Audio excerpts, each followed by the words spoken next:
tilẹ̀ wá ń sunkún lábẹ́ ìrì. Àwọn bàbá wa ń wọ́ wá lókè. Wọ́n filẹ̀ yìí sí ọwọ́ wa.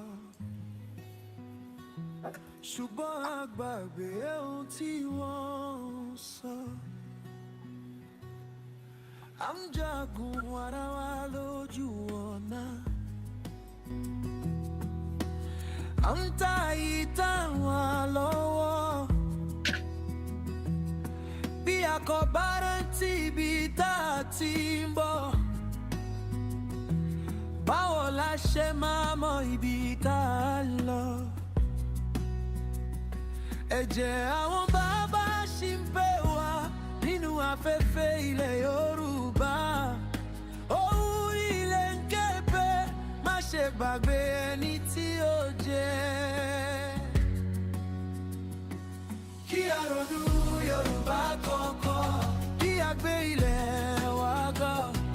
Kí a ronú Yorùbá kọ̀ọ̀kan, kí a dáṣà wa bọ̀. Kí a ronú Yorùbá kọ̀ọ̀kan. Hello, good evening, our thought builders, community, and the entirety of Yoruba race and every other person worldwide who is connected to join us tonight on this space and streaming from our studio. Tonight, we are not going to ask about whether Nigeria is a country or not. We all know what Nigeria is. My name is Abiodun Bakari, and I'm the host tonight. With me in the studio, I have Lola. You can see her on the screen. She's from our UK studio, and I have with us Anike from the Twitter angle. And tonight, as I've said, the question is what kind of race is Nigeria running, and who is actually winning? The topic of our discussion tonight is Nigeria is a race. So, who is actually winning this in Nigeria? And because Nigeria has been running for decades, we have run through military rule, democracy, coup, elections, oil booms, economic recessions, insecurity, reforms, and endless promises of a better tomorrow. But here is the uncomfortable question. Are we actually moving forward, or are we simply running in circles? A race requires a destination. It requires rules. It requires competitors who understand the objective. And most importantly, it requires the ability to recognize when you are losing and the courage to change strategy. Today, Nigeria has enormous human capital, human resources, intellectual capacity, cultural diversity, and entrepreneurial energy. However, and yet, millions of Nigerians are still asking the most basic question: where is this opportunity? Where are the opportunities? Where is the security? Where is the justice? And where is the future?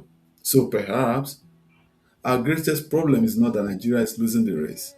Perhaps our problem is that we have never agreed on what race we are running. Are we competing to build a nation? Are we competing to or for control of the Nigerian state? Are ethnic groups competing against one another? Our political elites, are they competing for access to natural resources? Or an ordinary Nigerians simply running a survival race every single day of their lives? Tonight, let's take the gloves off. Nigeria is a race. The question is a race towards what, and who is setting the pace? Um, the president of TWIFE, Mr. Bolariwa, is with us in the studio tonight. Madam Lola, you want to say good evening to our viewers worldwide? Good evening to everybody on the podcast tonight. And I'm actually joining you from Dublin, not from London. Oh, Dublin. Yes, Nigerians. it's nice to be here. And as usual, I'm looking forward to an excellent debate tonight. I can't wait listen to Are's word of wisdom as usual. So thank you for having me. Thank you very much. Anike from the studio on Twitter, can you hear us? Yes, please. Oh, Good okay, evening please. Can to you say good everyone. evening to everybody on both the Facebook and the uh, YouTube and our TikTok followers and listeners and viewers?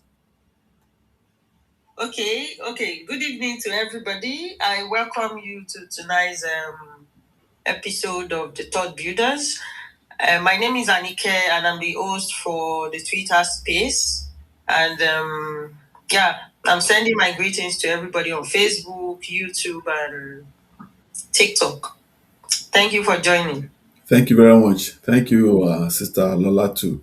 Um, we appeal to everybody who's on the space tonight from the Twitter angle, from the YouTube, from the Facebook and the TikTok. Kindly retweet this space so that we can have other people joining us, and especially so that algorithms can help us push this our spaces tonight to everybody who these messages or message from Are will help to understand the kind of race we are as Nigerians and the kind of race we are running in the country.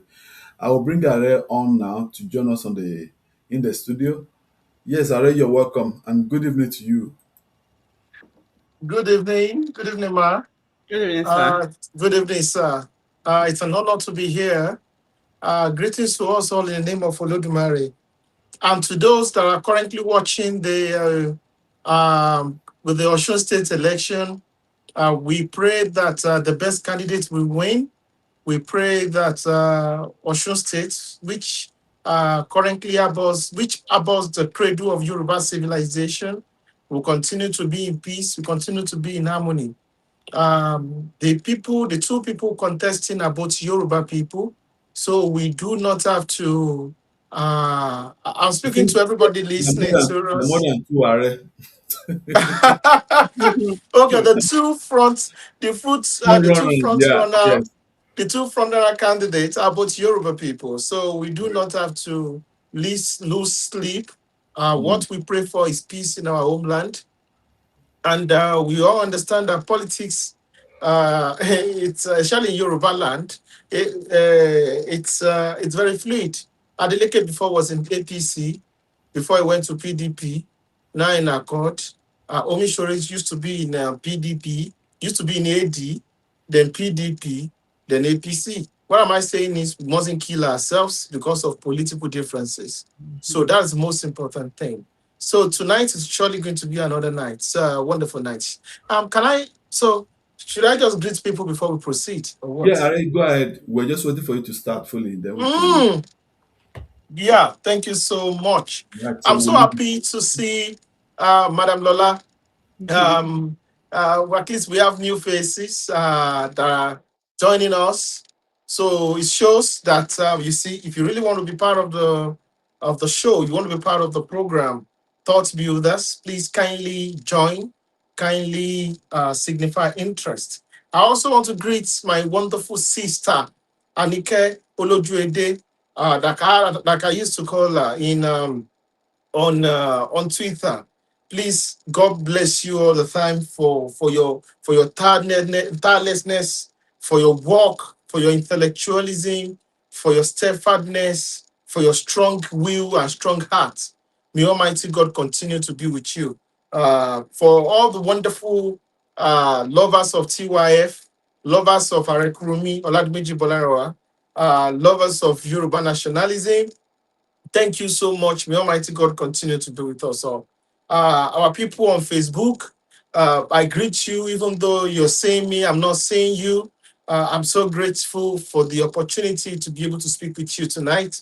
It's something that I really, really appreciate.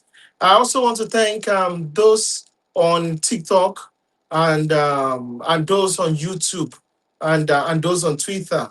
It promises to be a very, very interesting conversation today, this afternoon, tonight, this morning, depends on where you're listening to me. Um, This the Thought Builders program is brought to you from the stable of Think Yoruba First organization, and this program it's a program where we believe thoughts, the minds of our people are sharpened, are socially engineered, are brought up to a level where we can be able to decipher from between what is right and between what is wrong. And it is very, very important. So, because every war is won in the mind. If the mind is not defeated, if you cannot defeat the mind of anybody, you can never be able to enslave them. The best form of colonialism is when the minds of people are defeated, which is why what colonialism does is that it makes the colonized to feel inferior to the colonizer. There is no every form of colonialism in the world. The colonizers create a mind-changing program, a mind-changing strategy that makes every successful colonialism. That is what it does. It changes the mind of the conquered, and where the conquered see themselves as inferior to the colonizers. So, which is why, even though we got independence, or many African countries, quote unquote, got independence after the Second World War in the 20th century, one way or the other, we are still a little bit very, very, we feel very, very backward. We still feel like we are still dependent on those who colonize us. Before speaking on the topic tonight, I would like to say some things about the election in Osun State. There's a reason why TYF was created by Olodumare. People like us are just conductors of these wonderful and great institutions that are going to uplift every one of us listening to me tonight, including myself. It is the ability to speak truth to power. I want to say something. Osun State is very, very critical to Yoruba land. The most important state in Yoruba land, the most important subnational and national entity in the Yoruba world, all the way from Cuba to Togo to Ghana to Burkina Faso to Ivory Coast to Benin Republic and Nigeria, is Osun State. That is the spiritual capital of the Yoruba race. Without Osun State, there is no Yoruba land. Without Osun State, there's no Yoruba civilization. Because we have to understand some fundamental things. And it's unfortunate what we saw during the last campaign, the campaign that happened 2 weeks ago, when some purported people put on pulver and they came out to start bringing political Islamism into our religion, into our politics. This is extremely dangerous, which is why I am not a fan of any politician going to churches, going to mosques, and turning religious centers into political centers. If you're an APC, you are listening to me tonight, a lot of people, that singular move made a lot of people start looking at the APC candidates with a kind of a high. Yoruba land is not for Islamism.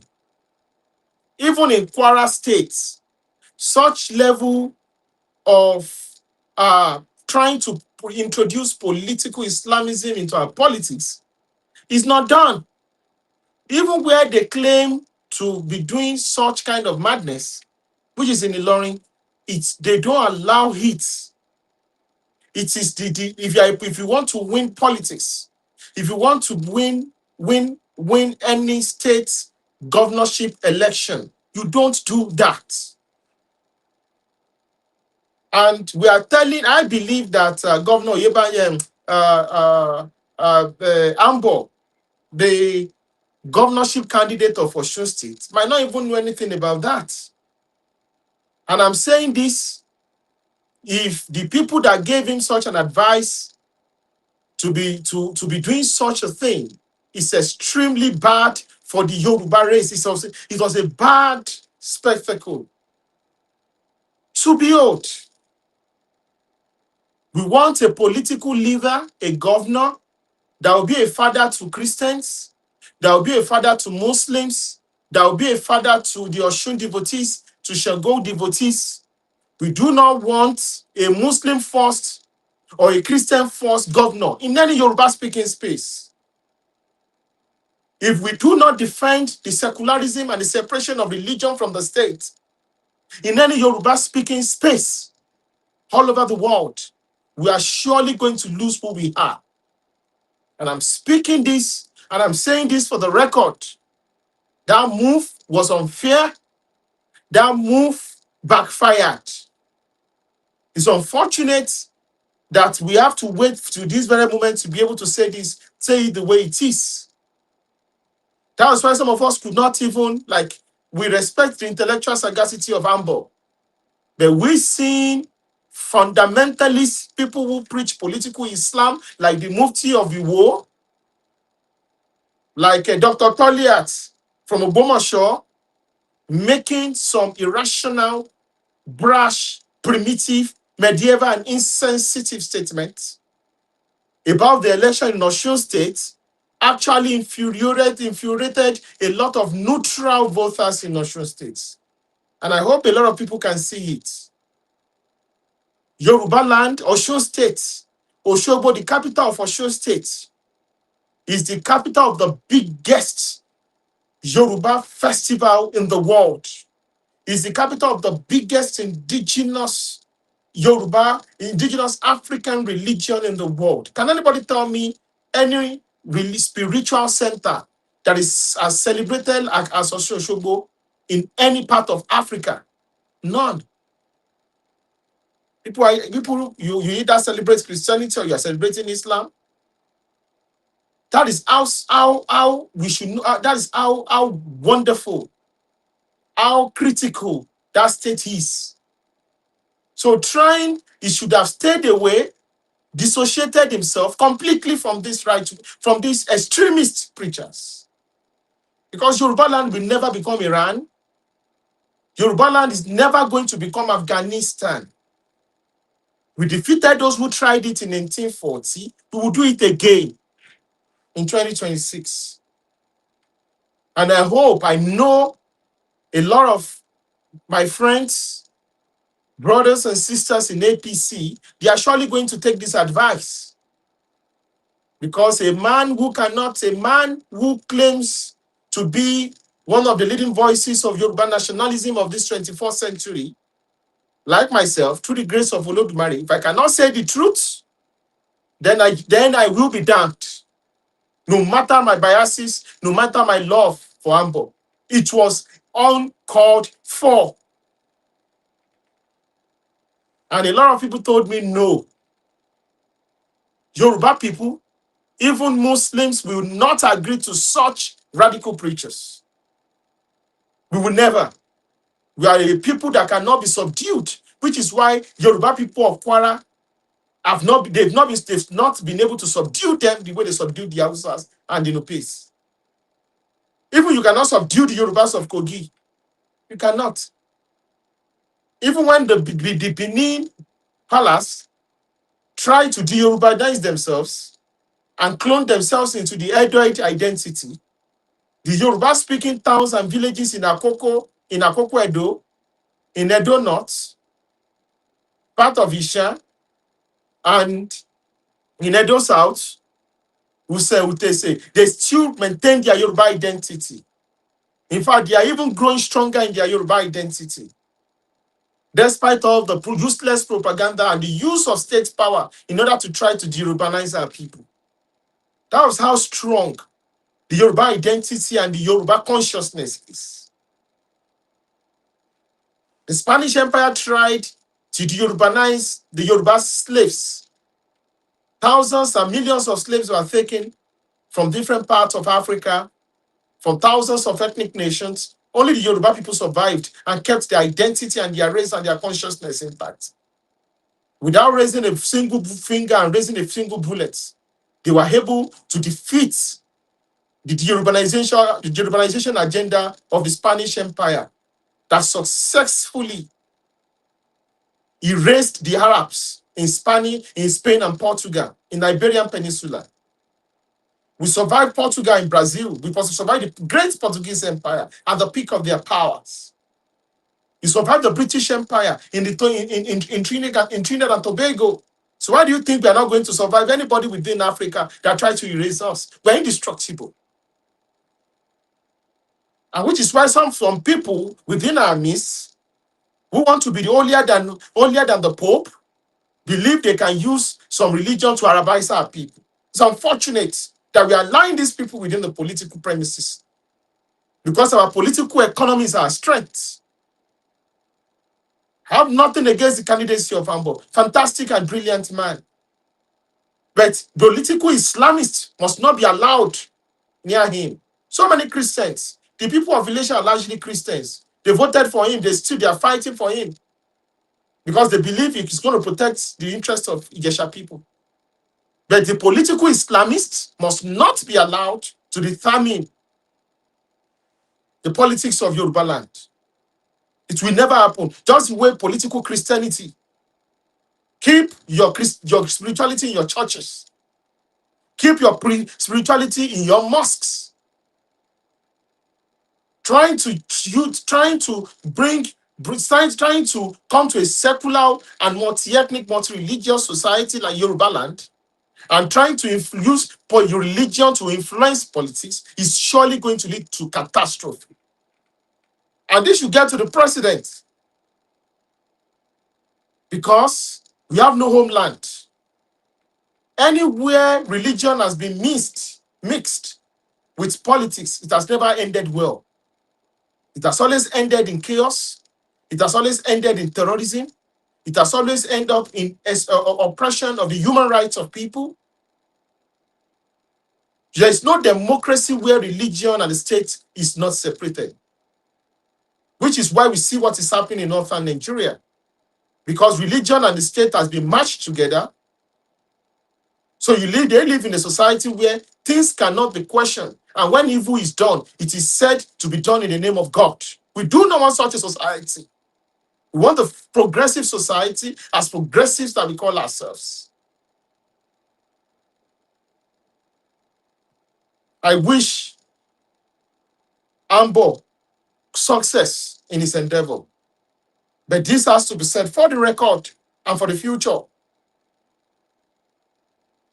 Because they're going to say, what did Are said in 2026 when this happened? Because this has to be said publicly. I didn't see pastors saying, pastors for Adeleke, pastors for Ambo. Why are we saying, keep your religion and let us focus on the issue? Let us focus on the issue. There's freedom of worship, there's freedom of association. In Yoruba land, it's the best place to be. The only place where you see this kind of democracy, where Christians, Muslims, essentially, you do what you want to do under the same progressive civilization, which is the Ife Yoruba civilization, is only in the Yoruba land. So why do we now want to retrogress and become Afghanistan? And Afghanistan did not just happen. It happened because of the mistakes of the political leaders there. The political leaders there had 20 years to fix the country. What were they doing? They were busy looting, insensitive. While the fundamentalists continue to control the people because the people felt they did not find justice within the current system. So a lot of people, there were a lot of rebellious voters today because they saw it and said no. And there's an issue that we're already battling in Nigeria. Some people call it Arabization, some people call it Fulanization, some people call it Islamization. So we must not mince words. This is not because it's not an attack about, it's attacking religion. No. Any attack on the secularism of Yoruba land by trying to bring religion into politics is a declaration of war on the Yoruba civilization. That's it. Because it has happened before. We saw what happened in Lebanon. Lebanon was more open-minded than us, more richer than us, more progressive than us. It took just a couple of miscreants who brought political Islam into their politics, and that was the end of that country. Politicians are human beings like us, and they need to get this feedback, because Voxi Populi Voxi Dei, the voice of the people, the voice of God. If we cannot speak truth to power, we will be damned.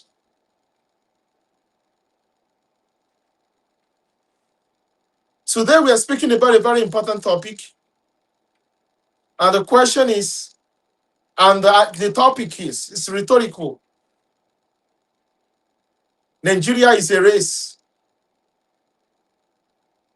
I intentionally did not add a question mark or an exclamation or punctuation to that particular topic, and a lot of people are asking, what is this man trying to say?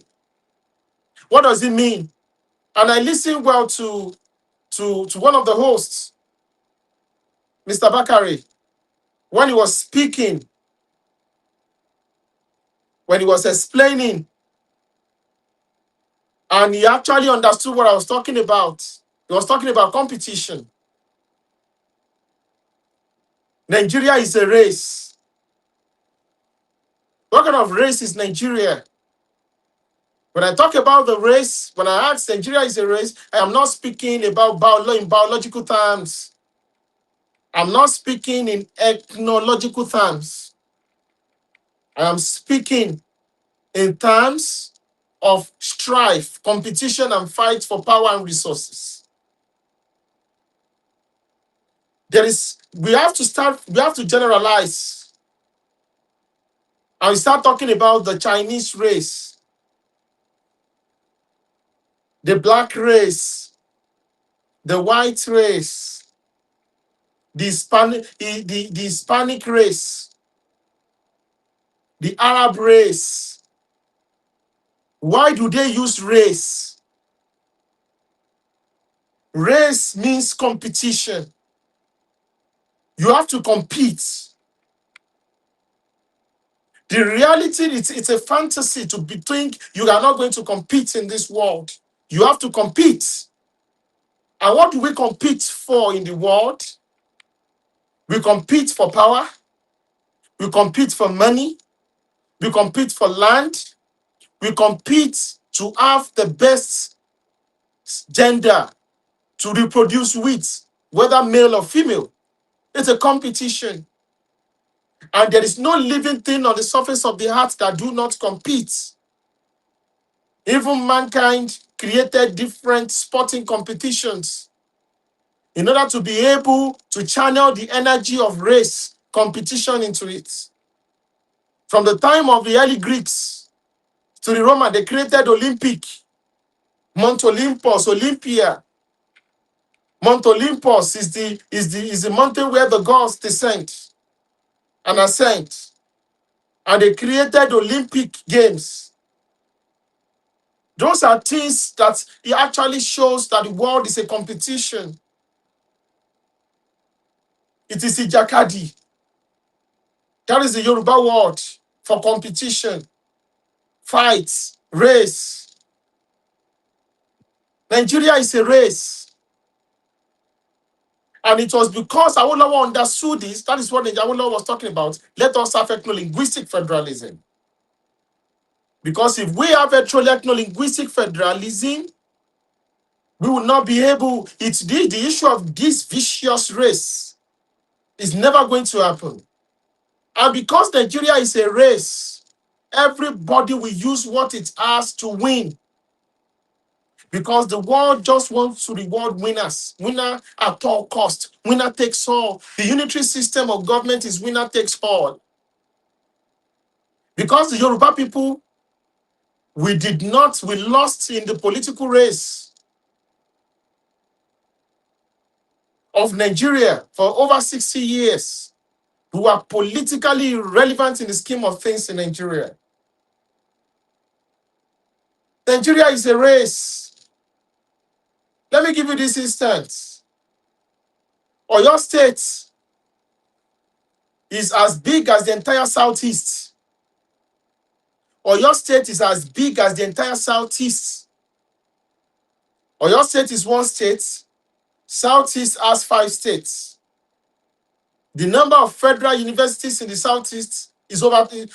It's very possible it could be over 8 or 9 or 10.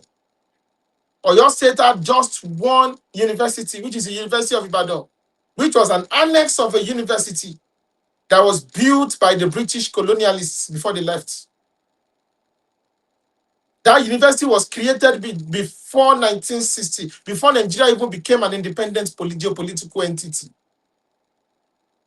From 1960 till 2024, Oyo State had just one university. Can people count the number of federal universities in Kano? Can you count the number of federal universities in Kaduna? You can't. Because these people have always been edging the Yoruba people in the political race of Nigeria. Within 3 years of a proper Yoruba man in Aso Rock who was trying to correct the injustice against the Yoruba race, as I'm speaking to you, I'm from the forgotten axis of Oyo State. I'm talking about the undeveloped area, underdeveloped area of Oyo State. There's now a university in Okeo, in Okeogun. And as at yesterday, a new university has been approved for the migrant Ibarapa people. So there are now 3 federal universities in Nigeria. In the space of 3 years, we now have 2 federal universities in Oyo State. Something we never had for 70 years. Close to 70 years of Nigerian existence. Because a lot of people don't actually know what is going on. And we need to be able to spell it out. Because a lot of people don't know what the importance of having those powerful institutions. Let me tell you how important it is. In those powerful institutions, for instance, you have a federal medical center, for instance, you have a budget of almost 1 to 2 billion naira every year to run it. So 1 to 2, 3 billion naira goes into a particular area.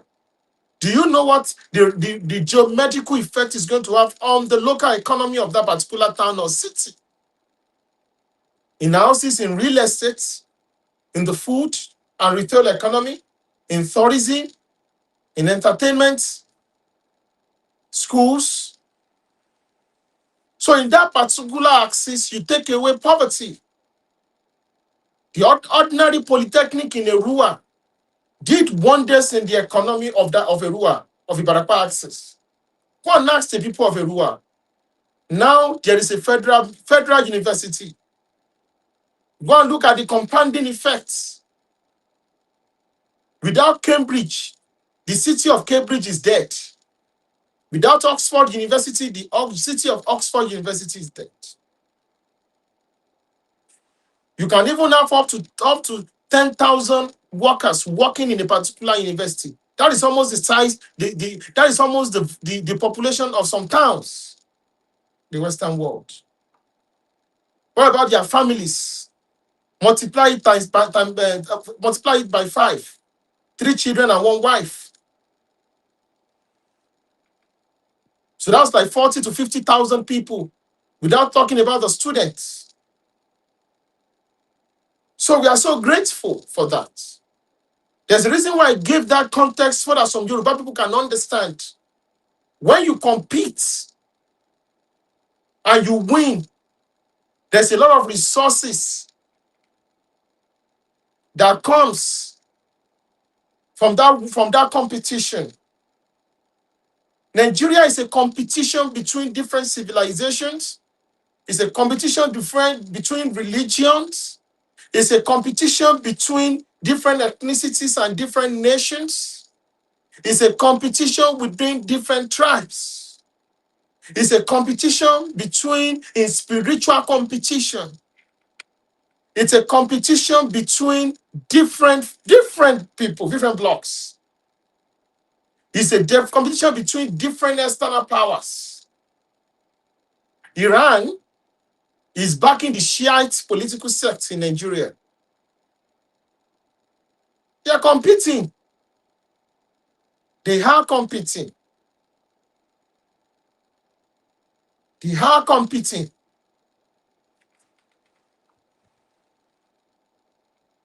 And they are competing with Saudi Arabia. The Sunni and the Shiites are also competing. The Sunnis are backed by Saudis, while the Shiite is backed by Iran. And this competition is happening in the northwest, in the northern part of Nigeria. What about religion? We saw what is happening the way President Donald Trump, who is repositioning America to be the defender of not just Pentecostalism, but Christianity in the old world. America is trying to turn itself to the defender of the Christian faith. It's trying to use the geopolitical power of Christianity to be able to reposition the soft power of America using the religious card. They want to throw away the neoliberal card and start playing the religious card, and to be able to project power all over the world. And you saw the way America was actually questioning Nigeria. Why are you not protecting Christians? What about Turkey? Turkey has its own powerful interest also within Nigeria, because Turkey is the most powerful military power in the Islamic world. And it is trying to say, yeah, we are here to promote the interest and protect the interests of Muslims in Nigeria. So there's a competition between religion within Nigeria. That is a form of a race of who is going to continue to win. We saw this particular imam in Kano from the northern part of Nigeria that was referring to the non-Muslims or all over Nigeria as kafiris that should be dominated and subjugated. That the Muslim ticket that brought in President Bola Ahmed Tinubu is a testimony of the dominance of Islam and the subjugation of Christians. Those are the kind of rhetorics that was being made by fundamentalists and extremists like Al Turabi of Sudan that totally destroyed Sudan to this very day. That balkanized Nigeria, balkanized Sudan to this very day. That is why the North can never be progressive. Why the North will never know peace, the kind of politics they practice. Without Nigeria, the North can never practice democracy. Because if they really want to go via theocracy, democracy is against the tenet of Islam.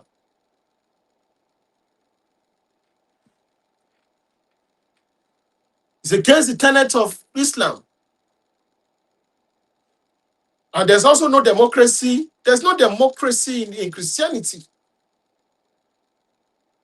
So this is just a system of government developed by man, perfected by man, even though it is relative. The way democracy is practiced in different places of the world is different. In order to make sure that the society is progressive. That's why we have this thing called democracy. Because I do not subscribe to the school of thought that democracy is a Western concept. There was a form of democracy in the Oyo Empire. So this is the reality. That Nigeria is a race. There is a struggle for power. There's a struggle for resources in Nigeria. We compete. Which is why some people will say this is a time for Christians to become president. This is a time for Muslims to become president. And there's been a sum of a balance. A Christian president, a Muslim president, a Muslim vice. A Christian president, a Muslim president, a Christian vice. That was why Buhari, a staunch Muslim and a Fulani nationalist, was the president, and the pastor of the biggest Pentecostal church institution in the entire world, Pastor Shibajo, was chosen as the vice president. in order to be able to assuage some feelings within Nigeria, so that everybody will feel they have a seat on the table, at the table. Because it's a competition. It's a competition for power and resources. Even within Yoruba land, we saw what some people were saying in Lagos, that after Tinubu became the president, governor of Lagos, Fashola, another Muslim, became the president, governor of Lagos. Why can't we have a Christian becoming the governor of Lagos?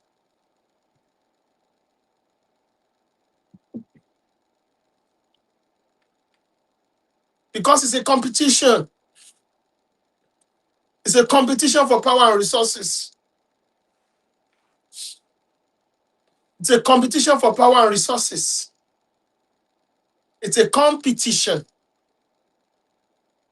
Even amongst within the Yoruba land, because of our religious differences, some people believe it is a time for Muslims to become the governor of Oyo State. Some people believe Muslims in Ondo State should also become governors.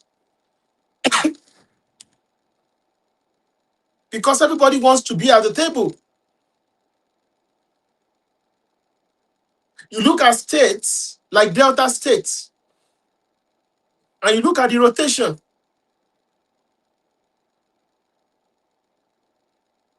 When it's time, they say it's time for the election, for the governorship to go to Delta North. I'm using Delta State as an example. Now is the time of Delta Central. After 8 years, it is the time of Delta South.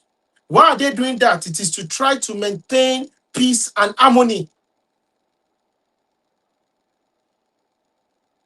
It is to try and maintain peace and harmony, because they want to make sure that the competition does not start leading to death and destruction. Why are people fighting over lands? Why?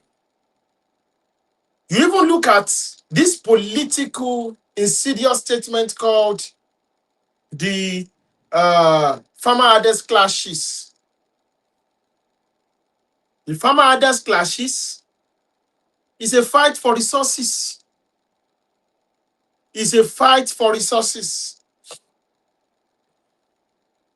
It's a fight for who gets what. Nomads coming from the Sahel, bringing their hungry cows, trying to take over water resources, land resources that the farmer is using to produce its crop. Maybe people don't know. When you bring a cow, when you're out of cattle, they destroy vegetation if it's not well taken care of. So most of our soils are losing fertility, and most of the planting we do is still organic. The population is exploding. The water resources is also diminishing. Many of the waters are even polluted. So what do you want the farmers to do? To watch while he is taken and driven off his land, which is why the Fulani militias have taken up arms against the entire Nigerians. That if you do not give us your land, we hide it under Buhari, and your water resources, those are the things Buhari wanted. Two things he requested for: Ruga cattle colony, to take lands from the indigenous people and settle Fulanis in their millions all across Nigeria in order to change demography. And the Fulanis are going to tell you that they will never be subjected to the rule of infidels. So therefore, they want their own emirates and they want their own Sharia law. And then the country is going to be in a total state of war. But they believe they are going to conquer. That's why they are behaving the way they are behaving.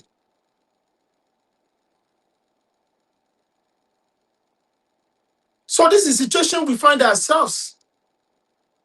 Nigeria is a race. Why do you think the Igbos wants to become the president of Nigeria at all costs? Why do you think they can even manipulate and use naive Yorubas to hijack the richest state in Africa, which is Lagos State, which belongs to the Yoruba race, and hijack it and steal it from us. Because Nigeria is a race. They know if they can come. That's why they say, oh, we are competing. They are the people that say, oh, we are here to compete. We leave our own land to come and compete in your land. Because they know Nigeria is a race. Listen to them properly. You see the Igbo nationalists, they say, oh, we are competing, we are here to compete. Oh, we are here to compete because they are competing because they believe Nigeria is a race. They are the only people who do not understand that Nigeria is a race. And the price of ignorance is slavery. The price of ignorance is conquest. You must understand these fundamentals. There's nothing like ignorance when it comes to grace and competition, which is why the black people all over the world, we are at the bottom of the pyramid. We do not know how to compete. We only react emotionally, aggressively. We don't band together. We don't practice groupnomics. It is individualism and materialism. Bring 10 Yoruba people together. Within that 10 people, they will start creating caucus and fighting themselves. You see 2-3 people within them that will be so backward and that will poison the rest. We do not have the martial discipline for greatness. We do not respect order. We do not respect leadership.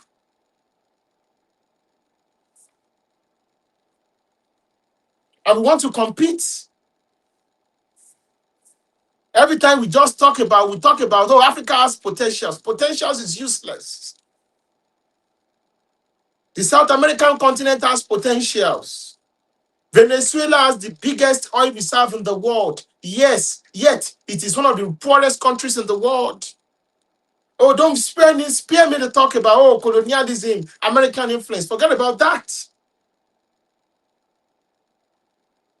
Potentials are useless. It's like saying, oh, this boy is so smart, but he's always failing WAEC. Then you have failed. There's a difference between having resources and having potentials. There's a difference between really identifying those potentials, and there's a difference between harnessing those potentials. If we do not have if we do not have those bases, we can never be great. Which is why we are where we are. And I'm speaking directly to the conscience of the Yoruba people today. Many of us don't know what we are doing in Nigeria. We are driven by individualism and selfishness. We are driven by lust for things we cannot possess for the next 200 years. We want to be at the spotlight at all costs. We do not think about the collective anymore. And it has become a general malady amongst different age groups in Yoruba land. It doesn't matter if you are individually brilliant. Your individual brilliance can never defeat a mediocre group that practice groupnomics. Why are the Fulanis so strategic and have been successful in their colonialism of northern Nigeria and their hegemony within the general Nigerian politics? It is because the Fulanis are competing aggressively in Nigeria. And they did their SWOT analysis, their area of strength, weakness. They've understood all these things. And what did they do? The Fulanis, they understand that their number one strength, is real Islam, positioning themselves as the custodian of Islam. So it doesn't matter. The Fulanis have been able to make themselves synonymous with Islam. So when you mention Islam, the next thing is Fulani, which is wrong.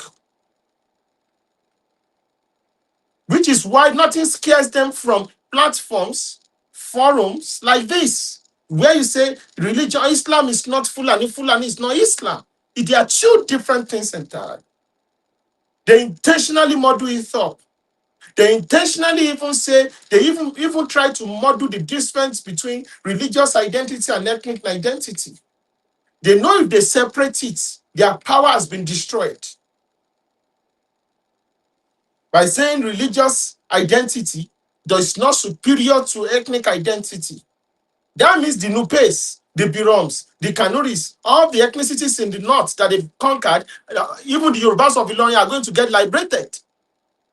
But they need to destroy, dilute, denigrate, downgrade, politically manipulate, and use the kind of leverage they've harnessed through the colonialists in Nigeria to be able to, which was the British colonialists, to continue to portray themselves as the leaders of Islam in Yoruba land, in Nigeria. And because of the kind of education and what we call education, those things are no longer education, the kind of indoctrination that a lot of our people have been radicalized with. It is very difficult for them to unthink this mental slavery. The Fulanis also understand that they do not have the population. They are a minority. They should be competing with the Jaws, with the T's when it comes to population in Nigeria. But they want to lead at all costs. So they cannot, their unity is not negotiable. Because they understand it's a competition, it is a race. It was until 1993 before the Yoruba people many Yoruba people actually understood what Nigeria was. Even the most ethnically unconscious ones in our midst changed method and started to say, oh, let us, we have to form NADECO. We have to form OPC. Be able to fight and pressure the government. To be able to say, no, the Yoruba people are not the people you are going to walk over. That was what happened. That was when we started competing. We knew that we can no longer be speaking English language, speaking grammar, to be able to fight against hegemony and structures and system that has ganged up together, banded together to politically annihilate the Yoruba people within Nigeria. So AOPC was created and formed by Dr. Frederick Fashio, Bashorun Adeshokun, and all these other wonderful people. Wonderful elders. Those that have died, may they people like Rolaka Sumu, may they rest in peace. Because they paid the price for what we are enjoying in Nigeria today. Nigeria is a competition. Why did you think the Niger Delta militant took up arms against the Nigerian state? That you cannot be using our resources, extracting like our resources, because they found Nigeria was behaving like a colonial gangster by looting the resources of the five South states, just 5 South states, to be doing for the Christmas kind of unitarianism, federalism to the rest of Nigeria, while those places are being destroyed, their environment destroyed, the lives of their people backward. The oil of Nigeria is creating billionaires in Borno, the Indimis in Kanuri is creating billionaires in Zamfara, is creating billionaires all the way to Katsina, to Kano. But the people that own the land are living in abject poverty. They live in a state of want. They cannot even point to one billionaire in their midst. So look, they took up arms and declared economic war. They sabotaged Nigeria. Some people said, oh, it's economic terrorism. Because they understood they do not have what it takes to go to Abuja and say, oh, let us vote. They know they are going to be outvoted in Abuja. They do not have the numbers. But what did they do?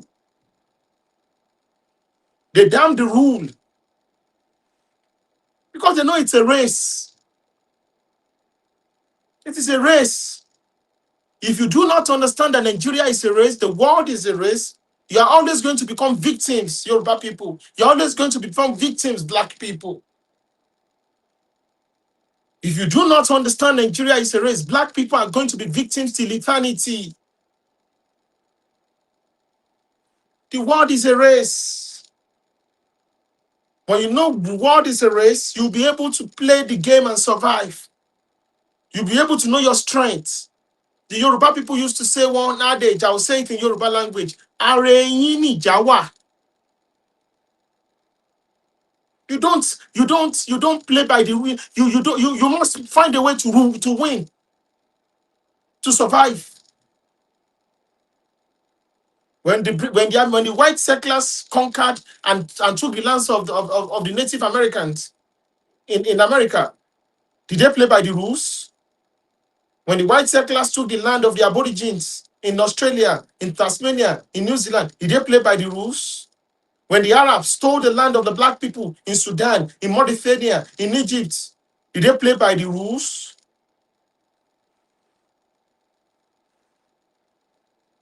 When the Arabs took the land of the Berbers in Algeria, in Morocco, did they play by the rules?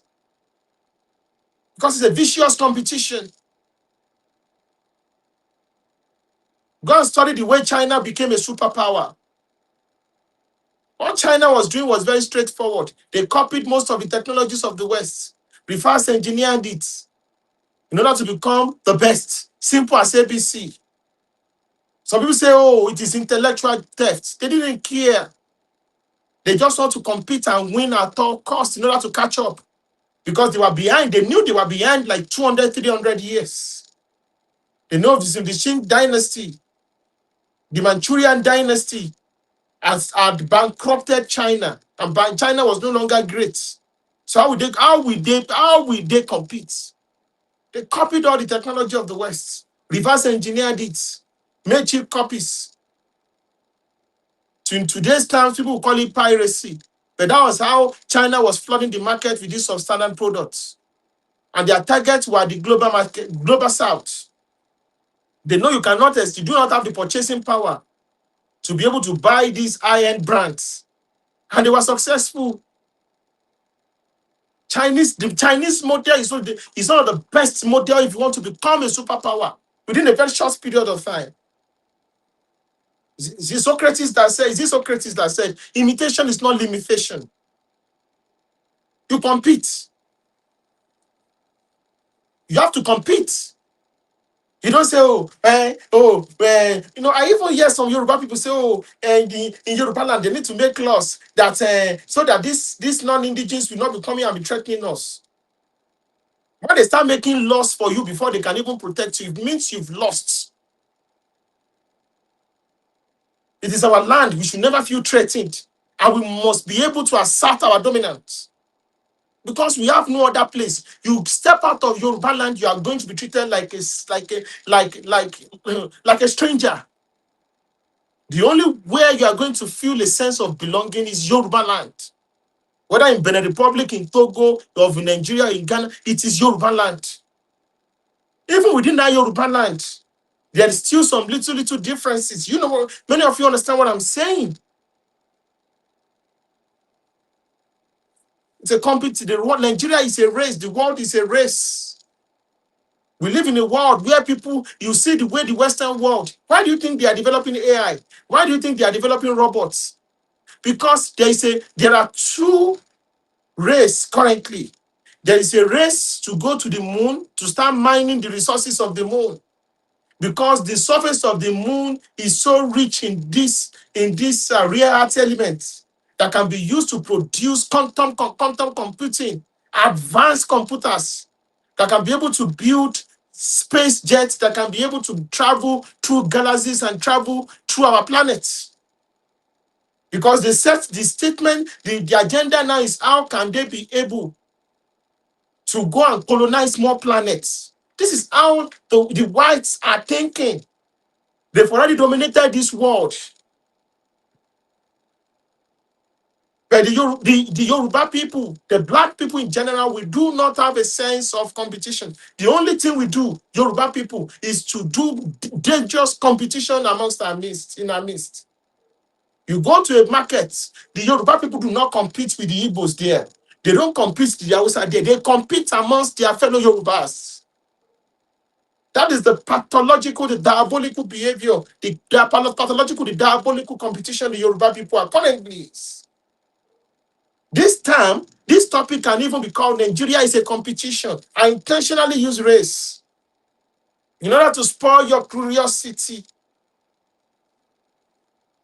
And I know you know now that Nigeria is a race.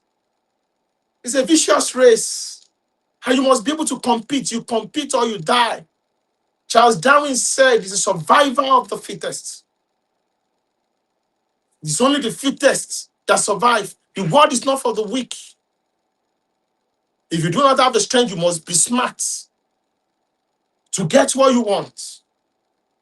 As Yoruba people, we are competing. Tinubu only spent 1.5 years in power. The Hausa Fulani hegemony were already planning coup to kill him. So why do you think they want to kill the president and do a coup d'etat? Because they understand the power there.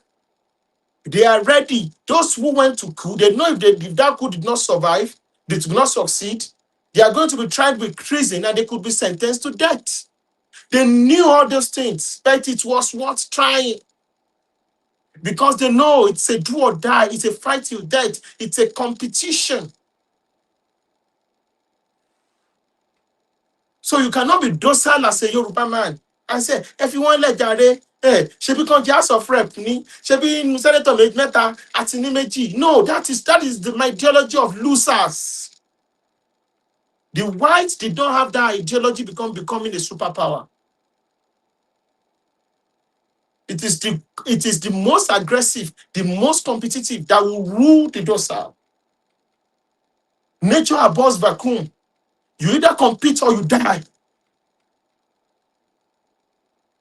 That's why Yoruba people also said, "Ni o le wa ku kan o le joye le baba eni."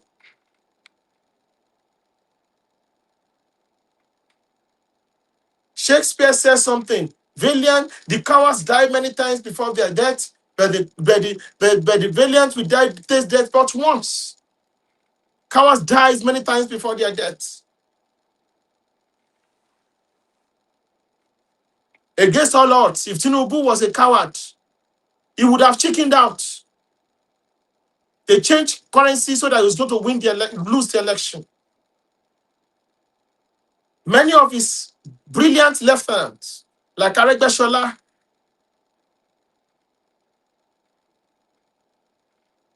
like Osibajo, they went against him, they betrayed him, like Fayemi, they betrayed him. They went against his political interests. He didn't chicken out. Eyes on the ball, he was focused. He wasn't distracted. He didn't say what he was not supposed to say. He didn't fall into the trap they wanted him to fall to. Because the world is a race. The world is a competition. You either win or die. You either fight or die. The black people need. That is why I do not like the entertainment part of black people, of Yoruba people. You go to America, we are the ones dominating entertainment. Go anywhere in the world. In Brazil, we are the one doing samba, always shaking our waists. Because entertainment, that you do, it is just artistry. It is, I know a lot of you are going to say, oh, it is a great thing. Go and look at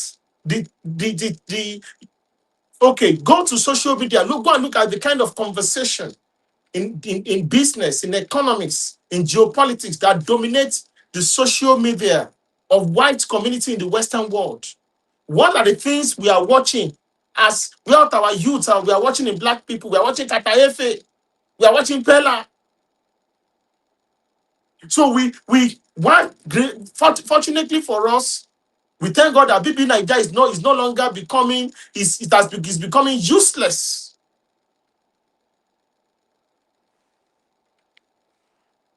Because those are the things that is not making our people to think. just like what they used to do in ancient Rome. The Roman aristocrats and elites, the emperors, republicans, they will bring gladiators, the senators, they will bring gladiators together to be gladiators, to be entertaining people in amphitheaters. That is how we have been conditioned, because those things are to keep you docile, dumb down. Where we forget the real world outside. How they are fighting and competing on artificial intelligence. How they are creating semiconductors, transistors that are even smaller than human DNA. How they are radicalizing the whole world. How the world is going crazy with technology that we've never seen before. How warfare is being transformed.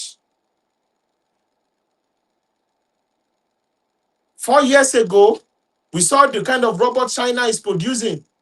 Robots that could just dance. Now we have robots that are fighting. Do you understand what that means? Chinese people do not, if they perfect the robots, they do not need to bring their soldiers to conquer anywhere in the world or fight any war. They can just send 20,000 soldiers. You kill them, they will send another one. You kill that one, they will send another one without losing one Chinese soul. They are talking about mass production of those robots. Fast, intelligent, smart, with no soul. But they have human consciousness to invade anywhere. The future is upon us, it's here. The future is not in tomorrow. The future is already here. But what are we doing? We are still talking, we are still 300, 400 years behind. Because we refuse to compete as a people. We still have some parts of Nigeria that spend 5 billion naira on mass marriages when 10 million of their children are roaming the streets in poverty. And they do not care. All they care is they want power at all costs. They want to promote and spread Sharia law all over the infidels. They want to dominate the infidels at all costs. Those are the kind of people. That is how they compete. To feudalize everybody, to destroy everybody, to bring chaos upon everybody, to bring backwardness upon everybody.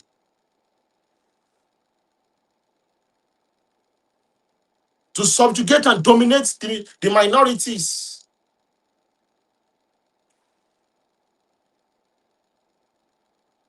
And extinguish any form of resistance and rebellion. That's the kind of thing we are facing as a people. Nigeria is a race. The Yoruba people, are you competing in this race? Are you giving it your all, 100%? It's a vicious space. It's a vicious space. You see, the Jaws, they are competing for land.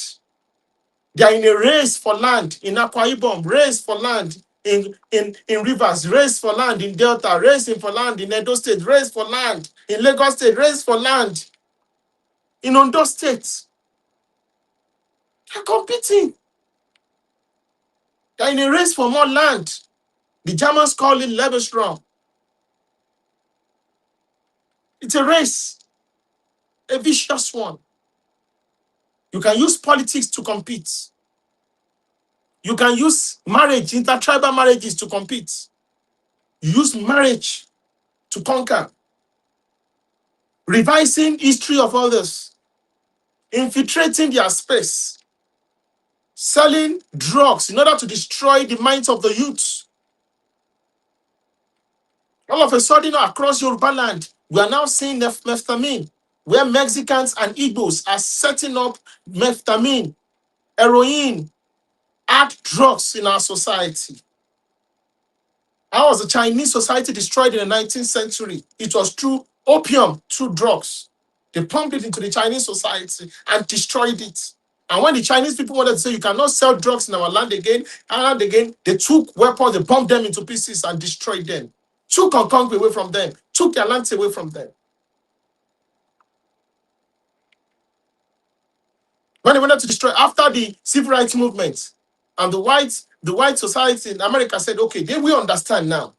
These people have woken up, but we need to do something. Then all of a sudden, there was an influx of drugs into the black community. And everything Malcolm X, Martin Luther King, all those people got was totally destroyed within 20 years of drugs into their society. And that's how the black people have become leaderless, rudderless in America. So when you think about blacks, you don't think about scientists anymore. When you think about blacks, you don't think about professors anymore. When you think about black people, what comes to your mind is footballers, entertainers, comedians, dancers. When you think about Germans, what comes to your mind? Professors, intellectuals, engineers. Um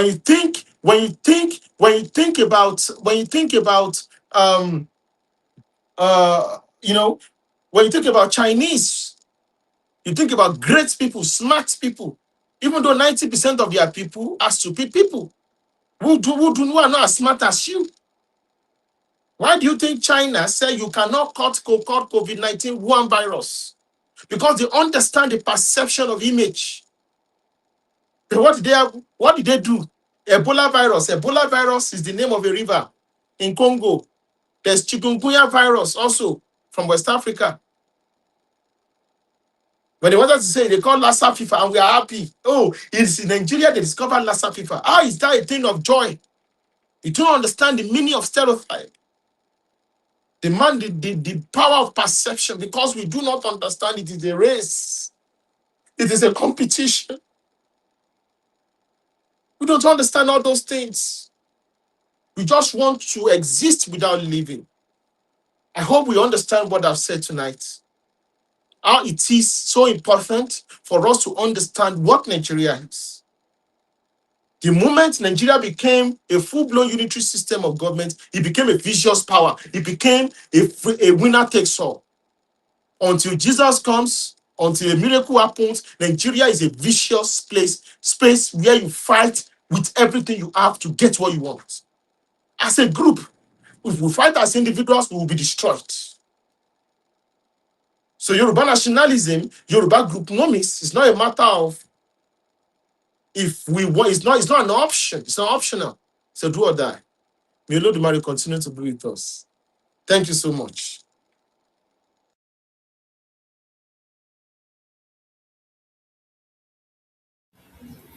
Are, this is marvelous. This is exceptional. Honestly, Eshigoni, Eshigoni, thank you very, very much. Thank you very much. I never knew this was what you are going to, but all the week while trying to think, what does I mean by Nigeria is a race? And then the thoughts began to pour in that look, are we making progress as a people or we're just moving in a circle? Then it began to dawn on me that the kind of race you're talking about is not the race of like Yoruba race, Igbo race, Zulu race, the South Africans as a race, or Ghanaians or anything. He's talking about race as in 1,000 miles. Like what these are people in Namibia know how to do best. Nobody gets the gold medal from them in the Olympics. And I began to look at it like, okay, so this is actually what is happening in Nigeria. Everybody's doing everything they can to get the other people under them, to destroy anybody destroyable, so that they can live, so they can be on top. And we as Yorubas, we have always fought. I was while listening to this program today by Yoruba World Center at Ibadan. On that space, a brother who was playing the particular story about Bekele Mess, I saw that he was even trying to carve out Oyo, Ijesha, to become is it what they call the Southwest Central States, and then say then we'll forget about Jebu and Egbas because he feels that because he could not conquer Awolowo, he wants Awo to just leave Ibadan alone for them. How can you come from Ijebu? But he wasn't looking at the fact that this man being from a good state, he never cited Obafemi Awolowo University, which is West of Ife, in his domain. So everybody has always been like, you must be destroyed. And for that to happen, he had to align with Azikwe. It's so sad that all that happened with the kind of grace God gave to him, with the blessings God gave to Penkelemes, it's so unfortunate. It's unfortunate. Baba, I mean, we've had so many people in Yoruba land that if we had stayed together, and I pray that we'll be able to find a way to stay together. I thank God for TYF coming at this our time to bring our people back online and in line, because what our forefathers tried and it never worked for them.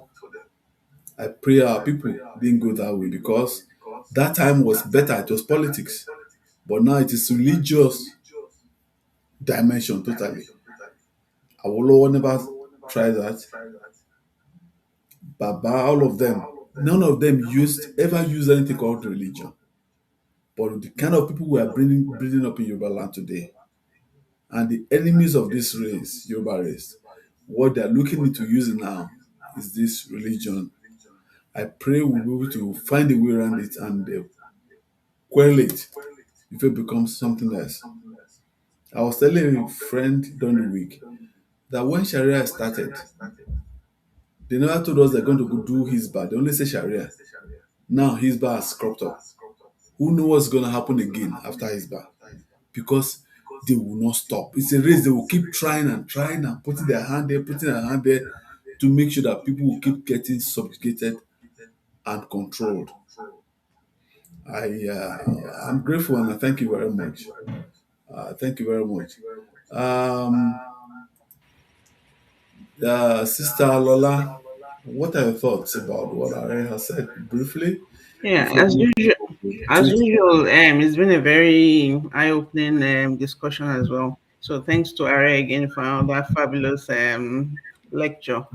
I think for me, I just feel like one of the biggest problems we have, especially within our own community, the Yoruba people, is those of us that have bought into the falsehood of one Nigeria, forgetting that politics is mainly driven by group interests.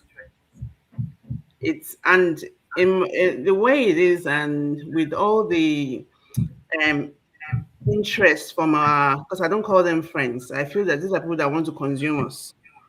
All of our elections are so interesting to everybody that is not Yoruba. It makes you understand that we have a lot to lose if we don't nip all these religious things, for instance, or all our differences in the bud. I remember many years ago, like so many years ago, it was like maybe almost like 15 years ago when I was still in Nigeria, and I used to go to this Adifarasin's church when it was still at Muson Center. That was when they started using that. That's when I first heard about how they wanted the church to take Nigeria, to take Hasso Rock. That was when it was from him that I first heard it. And this is how you know that people who forget that we are in a race, like Ira is saying, and this is a competition, they've lost their goddamn minds. They think this is a joke. They think they have a common goal. They think we have a common destination. We don't. It's eat or be eaten. It's like you want to play nice. They are looking at us. They're looking at everything we have. And they want it. They want to take it. And you know what? They don't even hide it anymore. They are saying to your face. And one of the ways in which they can do it is using some of these religious leaders as well to cause chaos.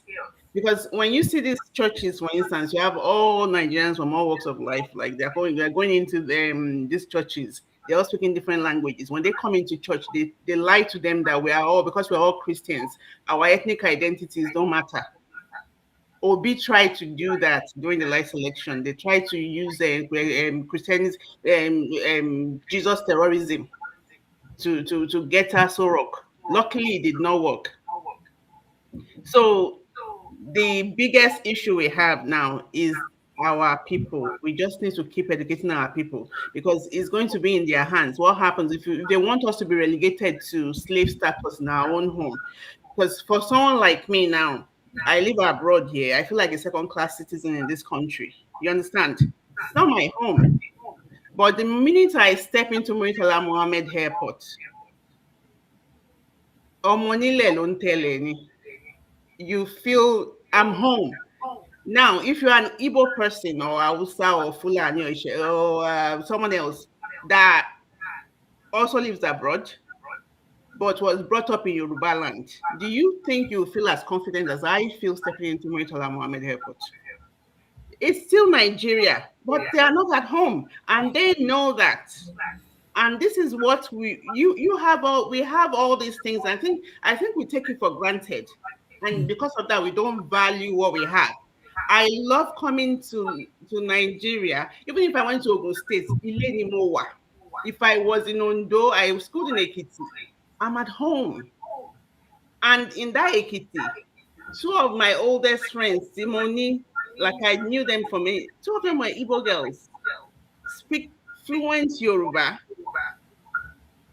That's like, they have to adjust. It's almost as if we are colonizing them without meaning to colonize them. But we don't hold them anything. So people, a lot, I know almost all of them that I know have a family member living in a Yoruba land in, say, in the southwest states. So because they want us to focus on Lagos so that we cannot focus on the other places where they have gone now and they are establishing themselves. So all they talk about is Lagos. But I kid you not, like you said, you see the way all these drug and methamphetamine factories are springing up all over Ogun State. Ogun State is unrecognizable. They are there. They're in Ekiti. They've always been in Ekiti State. When I was in school in Ekiti, they were there in the markets. There was never a time when these people stayed at home. And it is now left to us, like I said. We need to realize that this is a competition. We need to realize what's going on, that we are the ones who have the most. I've never gone to the east of Nigeria. I went to Abuja when my father was working in Abuja many years ago. That was why I went there. Because I don't have the need. If it's either I stay in the southwest or I come abroad. For them, it's not like that. So that's just the angle that the only thing that I could add to like. Yeah. Shingone, thank you, Sister Lola. Thank you very much. We'll move over to X. People from YouTube, from Facebook, we hear and see your comment. We thank you very much. We thank you very much, very, very much for your comments. As they're coming in, they're just too much. I will thank you very much for your love for Are and for TYF, and for everything you are doing to push us forward. Mr. DME Olayemi 8336 from YouTube, thank you for your comment. Deleke Adenitor from Facebook, thank you very much. He said pure truth. Very simple. Thank you very much. Mr. Aduduwa, I hope that's Mr. Aduduwa. Harris has arrived. Okay, 6518. Thank you very much. He was talking about the history you were talking about. He said they were watching the gladiators until the British overran Rome. How have the mighty fallen? Yeah, that's it. So thank you very much. And he said, "Oh, this is not palatable, but it's a fact." Thank you very much for your comments. Star Lisa Peju, thank you. She said, thank you, sir, for Facebook. And many and host of others. Emma Believe, please, if I don't mention your people won't follow me. You might. The people in government are people like you and I. Many don't even know better. The era of blame game is over. It's our time we teamed together, reoriented ourselves, including the lost ones, and fight together to salvage our future, our land, and our generations unborn. Thank you, Mr. Yomite. Thank you, Mr. Junaid Eshegon. We see your numerous. Thank you. Thank you very much. Please, Anika, we'll hand over to you on X. Those of you from, sorry, Anika, from our TikTok handle, we see you. If you want to see your comments coming up, we'll read your comments. Madam Ajoke Ade, please help us to check if there are comments from the TikTok, and if there are questions that need the array to address, please. Thank you very much. Anike, Thank you, Mr. Abakar. Ẹ ṣé gan. Ààrẹ ẹ kú gbogbo gbà o. Kò ní sú yín, kò ní rẹ̀ yín o. Ẹ ṣé gan. Like I always, we are lucky to have somebody like you at this time. It is a difficult time for us. It is a time where where a lot of our people um, they don't know their right from their left. It is a difficult time for us in Yoruba land. And Mr. Bakari was saying something earlier. He said we need to come together, know what we are doing. But to be very honest, I'm not sure we are doing a very good job. We have a serious problem at hand. And the earlier everybody sits down and understand that we are actually in a race, the better it is for all of us. Um, this extremism and our people trying to sell us out, this is a destruction of Yoruba land, and I think everybody has a right to see you as somebody who wants to end them. Whether extremism, whether you're selling us out because of some incentives or whatever it is at all. I don't care what it is. If you are going to sell us out, then we should take you as our enemies in Yoruba land. This is a race. Everybody in this Nigeria race knows that they are in a competition. But there is Yoruba people. We have everything. We have a lot to lose, but unfortunately, we are the sleeping wolves. It is sad. It is unfortunate. We are too open. I mean, at this point, this is not a case of Omoluabi. Kò ń ṣọ̀rọ̀ ọmọlúàbí leléyìí mọ́. I don't want to use some words, but those of us that understand the problem at hand, we need to stand up and tell these people, both those on the religion end, whether Islamic extremism, whether political Christianity, whether those that decided to sit with the traditional ways of the Yoruba people. There is no way, I don't care what you want to say. If you're not going to respect the other people, you want to let outsiders come in between us, then you are a problem. You are a problem. We are not in a Yoruba country, we are still within Nigeria. It is a race, and we must stand up to do this race in a way that we will not lose. I have some people here up that wants to speak. Good work. Are you there? Good work. please, Anike, how much time do we have left for Are to attend to questions Good and work. Can comments? you hear me? I have I have 27 minutes. Okay, Anike, can you hear me, Anike?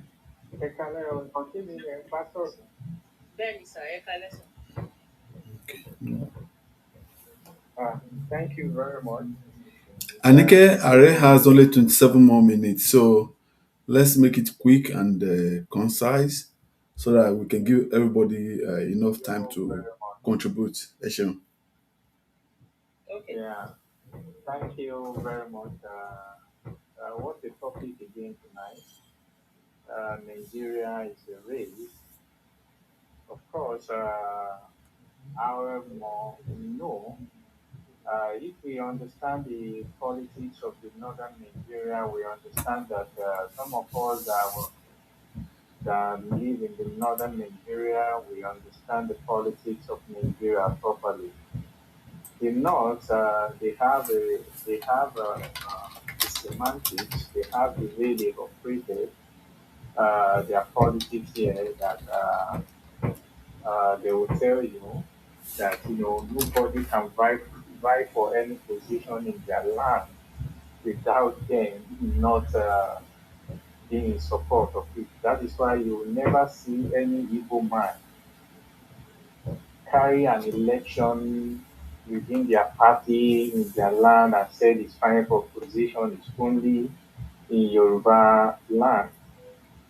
And you also see that I think it is Amadu Bello or Tafa Balewa that make it sacrosanct to the British and told them that their way, they cannot separate religion from their own culture. That, Islam is the way. And this is to tell you that, they have already manipulated their people over there and use religion as a guide to take over their culture. And if you look at the Igbo man in the north, you understand that they respect the position of the Hausa man. It's only in the Yoruba land, Lemari, we are too liberal. We are open-hearted because we understand what, can I say, what democracy is all about. If we all look around, Amaripe, it is only in Yoruba land that democracy is being practiced. There is no any other place in the Nigerian territory that we see democracy being practiced in truth and in honesty. Go and look at them. Everywhere you see other tribes, they are all living in peace, in harmony. If you go to Kano precisely now, they only keep all the Igbos in one side. Easy in Sabongeri for you to see them that, okay, this is the place that these are non-northerners living here. And that's to tell you that, I think let me dissuade this mindset that we Yoruba, if they Afai Gbagbakuba, yeah, if we all see what is happening in Yoruba land now, in all honesty, we are being woke. We are coming to the standard of identifying our priorities more than anybody. Do we all see what our king, our Oba Odudua, Ọba Ifẹ̀, Kábíyèsí, ẹ̀rí tí wọ́n ṣe fún Ìró Ẹkùn, Sunday Igboho? Look at the gesture towards that activity. It's a message.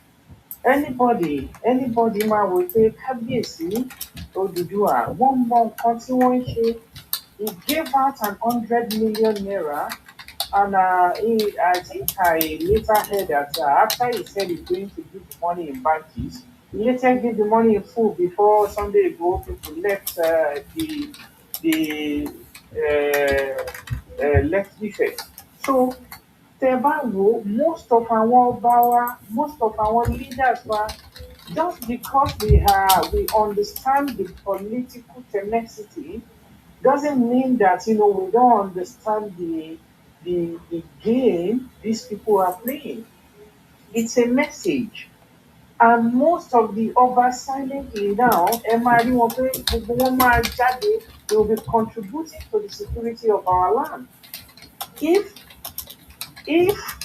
tí wọ́n bá ti ṣe tí wọ́n bá ti hùwà kan tí ó yẹ pé wọ́n ń ṣe wọ́n máa ṣe drugs wọ́n máa ṣe ta oògùn olóró lórí ilẹ̀ wa.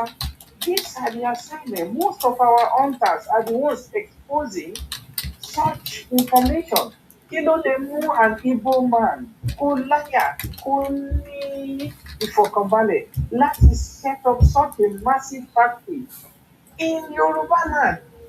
Is because some of our people too now one gain nípa ẹ̀.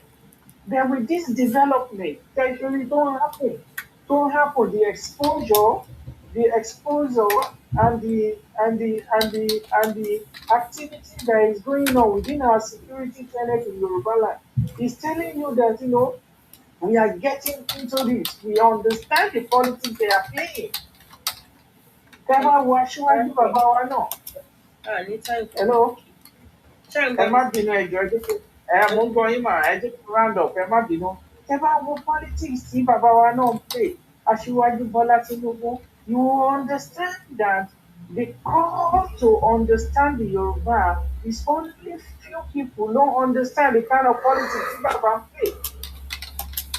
It's only few people to understand. And the likes of Are that is coming to let us understand Nigeria is a race means a lot to the Nigerian people. I mean, to the Yoruba people. That we need to understand this. If we need to get to the bottom of this, we need to understand. Let us sit down, understand the direction of the politics Sibaban play. He plays an open politics for Nigeria and also hold the Yoruba man, the Yoruba territory at heart. So I have a lot to say, but let me respect the ẹ ṣeun position of the ẹ ṣe sà. people. Thank you very much, sir. Thank you so much, sir. Thank you, sir. Ẹ ṣé púpọ̀, sir. So ẹ ṣe fún contribution Jerry. I wonder why many of our present day politicians in Yoruba land, they feel like the duty to protect the land and make sure we don't get invaded belongs to we the citizens and not them. I still wonder why they think like that. But kí Olódùmarè kó ràn wá lọ́wọ́. Good work. Are you there? Yeah, can you hear me now? Yeah, good evening. I think I wasn't audible before. Okay, when you're taking too much time, I'm gonna raise my hand so I don't cut into. No, I won't take so long, just a little bit. Thank you. I just want to thank Harry. When the topic came out, I was like, Nigeria is a race. So my mind was like maybe like Chinese race, or maybe Nigeria has not become like a race, like black race and stuff like that. But after I spoke, you missing. I read it. Obviously, me gone. Sound like Nigeria is a your pilot and bullet. But like it was mess on be like I read like he brought like several great examples. Another example to very bring it to very point it out is US. US all believe in democracy. They don't preach democracy the most. But despite the fact that they preach democracy, in Puerto Rico, which is a US territory, they don't allow democracy. They don't allow voting in that area. Like those guys cannot vote for election, and it is because only competitive advantage neighboring. So they have to like form a rule to ensure that they won't be at the losing end because they are very competitive. We understand Kenya, but about Kenya 11, they go all in on that democratic ideals. I don't know much. I think democracy all about the world, but that Let me, Mr. Goodwork, let me quickly comment there. The case of Puerto Rico is different. Good Adam. The case of Puerto Rico is different. So Puerto Rico is part of the overseas territory of America. So Puerto Rico is in the same category as Guam. I think you know Guam in the Pacific. There's a principle, the way American states were created. Any state that is not 60 to 65% white majority is never going to be given the state status in America, which is why you see that American nationalists, white nationalists, are raising alarm in California because the whites are becoming a minority and the Hispanics are becoming the majority in California.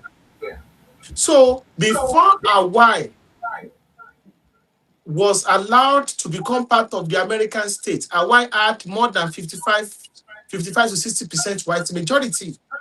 So that is the issue why you see the way that there is no state in America where black people have 50% majority. You look at states like Oklahoma, it was broken into pieces to get more states out of it and create more white majority states. That's the reason.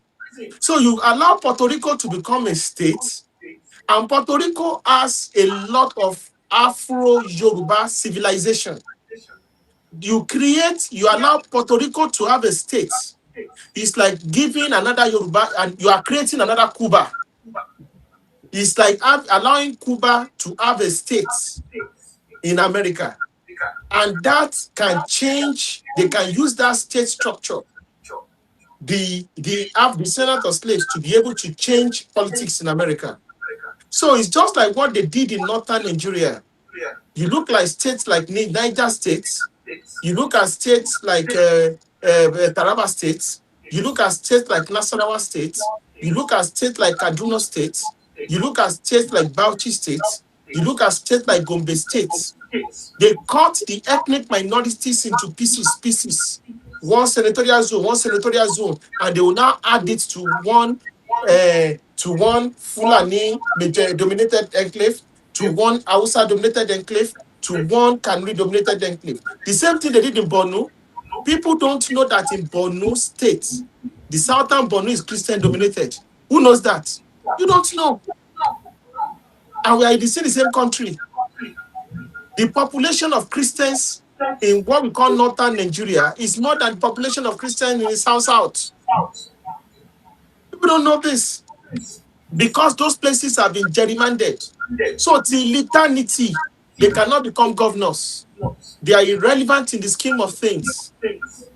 They can't even come together and band together to create the Middle Belt states because they've been broken into pieces. This is why black people are powerless within the politics of America.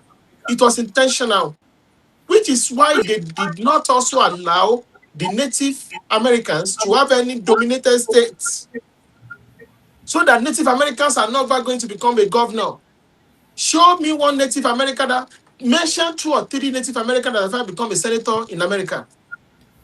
It's impossible. They've broken them into pieces. So that's it. Good work. So far, Barrier. Yeah, very quiet. So, nothing was on. And but one two thing about, I appreciate that when he, like, for some time, I have been emphasizing on black people, and I like to answer opinion man too money, like when you talk about black people, because the racial hierarchy, black people are like, position that one is not good at all. And one thing about black people is that entertainment aspect where that one to have create a form of distraction to black people. Like there was one thing I read that you don't create a distraction for black people. You just need 2 things, very cheap, just drugs and entertainment, and you distract them. Just bring out speed, and maybe all these TikTokers and drugs. That's how to distract them from very important issues, very important political, social issues. And I don't know, that thing is just so bad for us. And I record on very long again.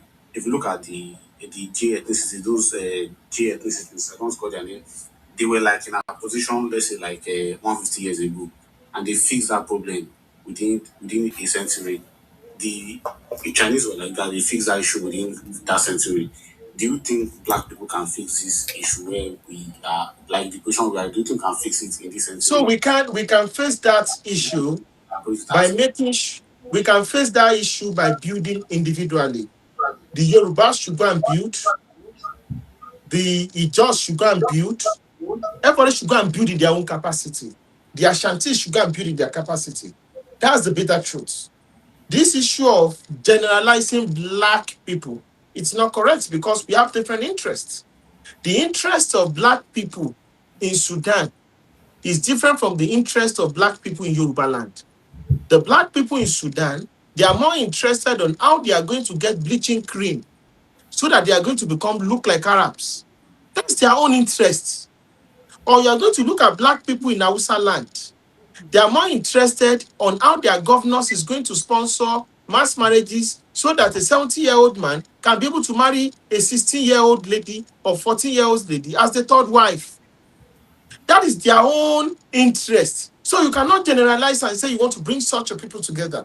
So, but what we are doing currently, you can think it's very small. It's not. Which is why we need to get more and more and more organized. And we are going to need the support of people like you. 5 years ago, we didn't have this level of consciousness. Even you look at TYF, look at what we've evolved. You know what I'm trying to say? How we've evolved, how we've been able to package it. It came at a huge sacrifice. But do not underestimate this. In the next 20 years, everybody listening to me or here, we're going to look back and say, wow, this man saw the future through the grace of God. So we are actually a social engineering does not reverse engineering of our people, their thoughts, their actions into the right way, into the right frame. It's not a human job. It's not a day job. It is an intergenerational thing. It is an 100 years of hard work, which this generation has just started.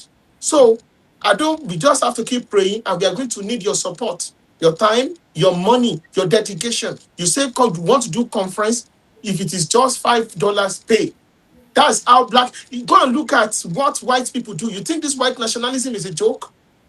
You know the number of conferences they organize in a year where they bring plenty white evangelicals, white conservatives. You think what you call Arab nationalism, you think it's a joke? You think it's a joke? You know how people that live in the island, people that live in the UK, they will tell you, they will invite scholars from the Middle East to come and be lecture, and they will go and pay money to go there. That's how you see that they are very, very powerful. Go and look at what the Jews do. This guy that was killed, Charles Kirk, he was in his 30s. He was going from campuses to campuses. He didn't have any job. How many people, how have we reached that level yet? So we don't even understand the value and the importance of what we are doing. They think it's oh yeah, pass your mic, we are talking. Oh, pass it, pass it. They don't actually understand that it is only few people that have the message. So the black people are still involved. I told you, Yoruba people, we are still doing a crap approach, pulling down. It's a competition. Who has the best follow? I tweeted yesterday, I had 30,000 followership. Look at the kind of message I'm preaching. If I'm white, I'll be having close to 1 million followers. Am I lying? Benio. I'll have close to 1 million followers. The kind of thing I'm saying. You don't need to beg white people to come and listen to this kind of conversation. I remember in the days of Clubhouse, if there are 500 people listening to what I was saying, half of them are going to be Americans, Jews. People can bear witness from different countries. Even it is the people that will be saying nonsense in the comment section are my fellow Yorubas. Because they don't understand the value of what I'm doing. I've made them asking, like, are you sure your people don't actually they don't actually know what you're doing? And when I go to international spaces forum to speak, you see them clapping. When we went to Belgium, the manager of TYF, I had so much reception from other nations. They were so happy. Black people, Yoruba people, how many of them don't even understand what we are talking about? They don't even understand what they are talking. They just want instant gratification. They just want to compete. Kí ló ń sọ? Ṣé ònìkan ló lè sọ ni? Kí ló ń sọ gan-an? That's how they think. Which is why the journey has been so difficult. The journey has been so difficult. If we even try to move too much and push them, like, okay, do this, they will say, oh, he's talking to them anyhow. You are going to see somebody in his a young girl, they will say he's talking to me rudely. So bad. So for us to be able to do this and be successful, it's going to take a lot of work and sacrifices and toughness. ẹ ṣeun ààrẹ. Àníkẹ́, ẹnìkan send comment kan wọlé látòrí YouTube, I mean sorry, látòrí WhatsApp wa ààrẹ, I hope you can listen. Yes, sir. Ó ní, and I quote, peace and blessings to ààrẹ and the TYF team. Orúkọ ẹni yìí is Rabiu Bukumi. Concerning religious infiltration, even our traditional spirituality has been hijacked. In a traditional spirituality group to which I belong, I saw an Igbo Babalawo and a woman, probably Efik, is running for deputy governor in Showore's party on the group. On the group.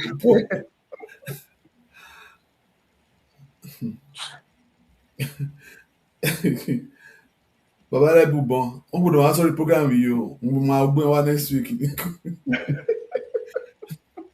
Everybody sha wants to be Yoruba by force, sha. I'm tired of it. Everybody just wants to be Yoruba by force. Kí ló dé to long? Well, Anike, just two more comments, okay? Kali round up. Go ahead.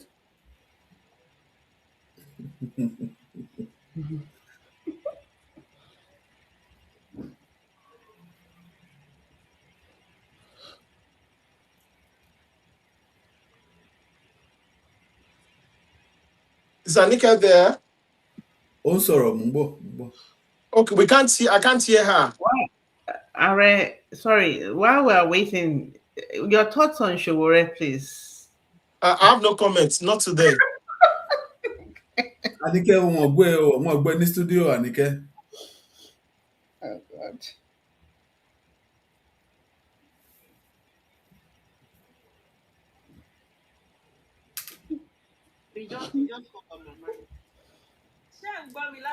A ti ń gbọ́ mi ti ń gbọ́ ẹ, ṣé ń gbọ́ sí ààrẹ? ṣe rí ààrẹ bíi mo bóyá náà pé ẹ máa jòkó ẹ máa ṣàlàyé wá nàìjíríà yìí o because it's a big problem. Ibo babaláwo babaláwo lẹ ṣebí yẹn lẹ rí Ibo nu political party. I'm not surprised. Wọ́n máa ṣàṣojú wa and you guys feel this is normal. It's not. Ibo ti gba gbogbo business yìí, Ibo ló ń tàgbo. Àgbo. But Anike, this should be a thing of joy now. I think the Mecca nìyẹn, I think the Jerusalem nìyẹn. No, they insult our women with this agbo situation. The man people are when you want alagbo ni one now. So why are they selling agbo? I don't understand. We have 4 minutes to go, please. Anike, anybody more. Ààrẹ has 4 minutes to go. Don't forget. Okay, with time, just 1 minute, Joe. Just only 1 minute because Ààrẹ has to go and rest and get ready for TikTok tomorrow night. Prepare for Ààrẹ has to be on TikTok tomorrow night, and he's still going to be on TikTok 3 more days this week. So we're still going to come back to X twice this week. Ẹ̀jẹ̀ náà ń lò ẹ̀jẹ̀. Ẹ jọ̀ọ́, kì í ṣe omi. Ẹ ṣeun, thank you, brother. Yes. Good evening, everyone. Good evening, Aaron. Thank you for the message. My observation is this: the Yoruba leaders, for me, I think that I don't know what's wrong with them. Like now, this Osun election that passed, I was seeing the Igbo communities endorsing Kinikon, the Hausa communities endorsing. Why are we prioritizing these people in our political space? It annoys me so much. Then Sanwo-Olu too. There was I saw a picture where he wore the Igbo traditional this and I was saying vote for me. Why do we give these people, power in our political space? It makes no sense to me. It irritates my soul. Then I said something about our rallying point as Yoruba people. He said June. So But to most Yoruba people, June 12 is just Democracy Day. It is just a public holiday. They don't see it as, I don't know. I don't know. If people don't. All right, no problem. No problem. I use my. Okay, let me quickly explain June 12th to him. June 12th for the June 12th was the oh god. Let me Question so that ẹ máa dáhùn gbogbo ẹ̀kọ́ á lè palẹ̀. Ààrẹ ṣe ń gbọ́ mi. I'm listening. Okay. Mr. Jimmy, are you there? Yes. Do you have a question, please? 1 minute. No, I just have 4 points. Okay. Àmín. My first question to my friends is the send us the House of Assembly. Because mo rí pé ọ̀dọ̀ wọn ni problem ti bẹ̀rẹ̀ kí o máa represent wa ní South West. Ìyẹn number 1. Number 2, àwọn some group of Yorùbá ní Kwara State, like Ekiti local government ní Kwara State. Wọ́n wà láyé bẹ́ẹ̀ ni pé wọ́n sì láyé ni. Àwọn oníkogi then ẹ̀wọ̀n nǹkan tó ń ṣe fáwọn ìṣẹ̀kiri ní Delta State. Gbogbo àwọn Yorùbá some group tó wà ní other state. Ẹ̀wọ̀n kí là ń ṣe then another thing tí mo fẹ́ sọ ni pé àwọn ọba wa kọ̀ọ̀kan wà bí irú ọba Olúgbọ́n tó yẹ pé wọ́n ready láti support any group. Èmi rò pé ẹ má bínú kò yẹ kí kíní mi ò fẹ́ sọ Gẹ̀ẹ́sì because ọmọ Yorùbá ni wá mi ò fẹ́ kí kíní kó wà lórí space nìkan. Irú àwọn ọba tá mọ̀ pé wọ́n fẹ́ support Yorùbá first. Ó yẹ ká lọ rí àwọn ọba yẹn ká bá wọn sọ̀rọ̀. Can I answer your question? Let me answer that last question, sir. Mr. Jimmy. Yes, ma'am. Ààrẹ ń bá yín wí. Wọ́n fẹ́ já yín sí level kan, wọ́n fẹ́ já yín sí level kan. Ẹ listen. Ààrẹ wọ́n ń gbọ́ yín. Oba Olugbo is my father, and Oba Olugbo is one of the major patrons of TYF. Yeah. When we created TYF, Owo Oba Olugbo la gbé sí pẹ̀lú àwọn àgbààgbà kan. Are you listening, sir? Yes, sir. In 2022, 2023, Oba Olugbo will fly from Nigeria to attend TYF conferences, abroad, in London. Baba came in 2023, he came in 2024, he came in 2025. He will come from America and still come to TYF conferences.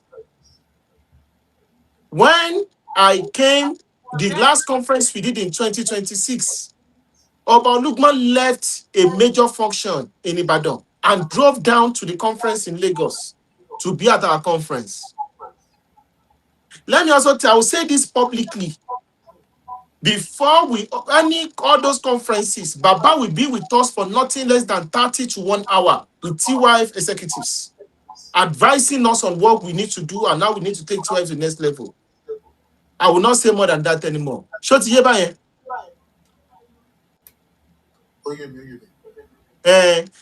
Second, again, because I needed to say that so that you can understand that so that we can get to where we are going to. So the next thing I also want to say, because we need to finish, Lori or vote. Vote does not understand what June 12 means. Because June 2026 looking at June 12. June 12 was the first time the Yoruba people took up arms against Nigeria. That was what created OPC. That was the beginning of Yoruba militancy in Nigeria. Without June 12, there's no radical Yoruba movement. That was the beginning of the war for Yoruba liberation. June 12. June 12 beyond Democracy Day. Maybe I will talk about June 12.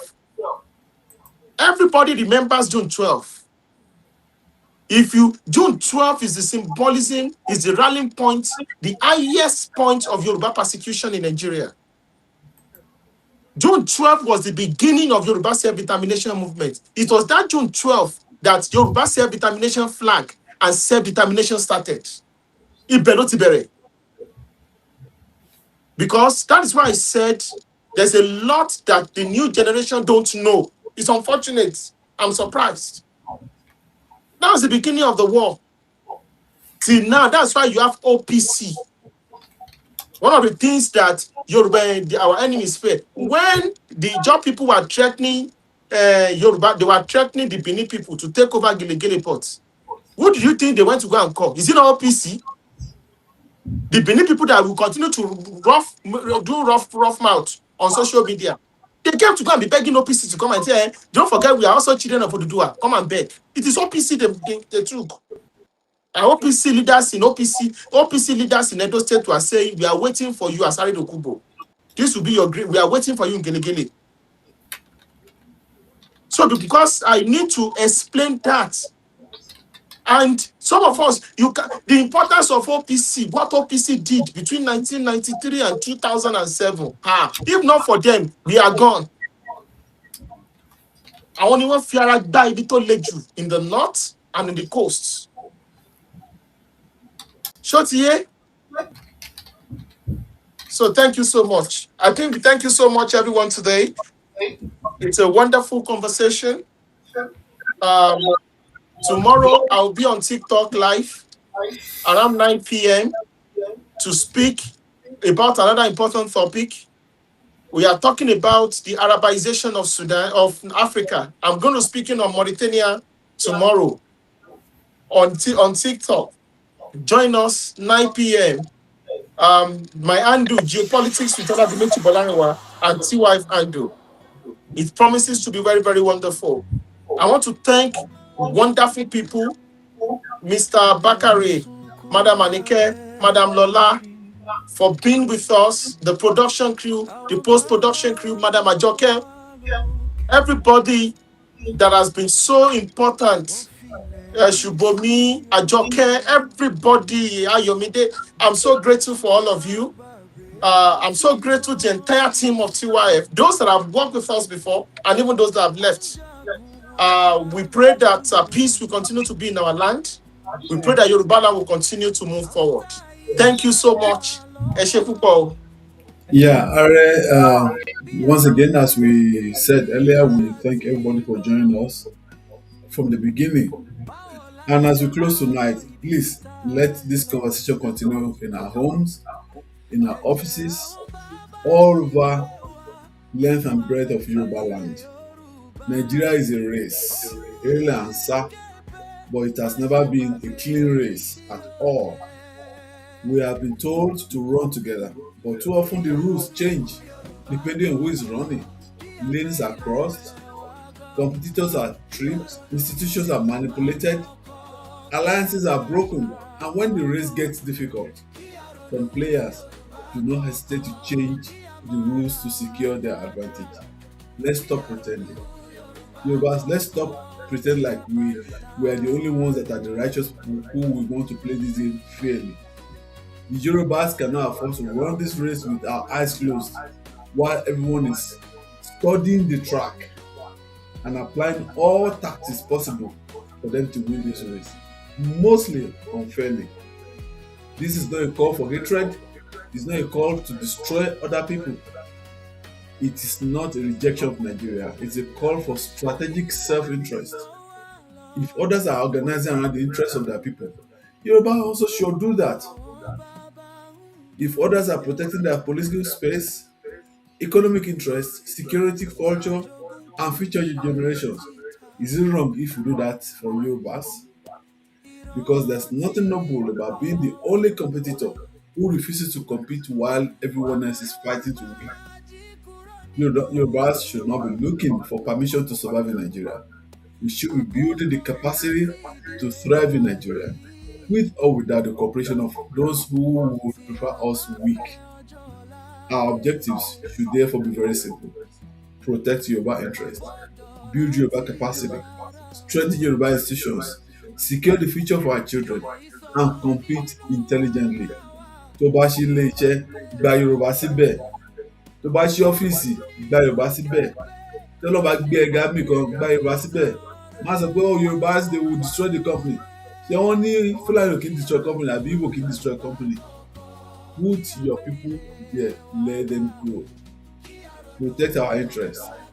We need not hate anybody, but neither should we be naive about anybody. But until that happens, Yoruba must learn to run their own race. Because at the end of the day, nobody will protect Yoruba future better than the Yoruba themselves. The question is no longer whether Nigeria is a race. It is. The question is, are the Yorubas ready to compete and are we prepared to win? Adupelo Are. We thank President Abola Ahmed Tinubu for what he's doing and it's fair to everybody in this country. All Yorubas are asking for is what he's giving us. I will pray this second time will become a possibility, will not be a dream, but will be a reality. So that what we seek in Nigeria can be given to us. One time I change the oil at least for the next 20, 30, 40 years, we'll still be using it. Eleduma Adro Tiwa. Good night, everybody. Right. Let's all go home tonight and think Yoruba first. Enjoy the music as we close this space for tonight.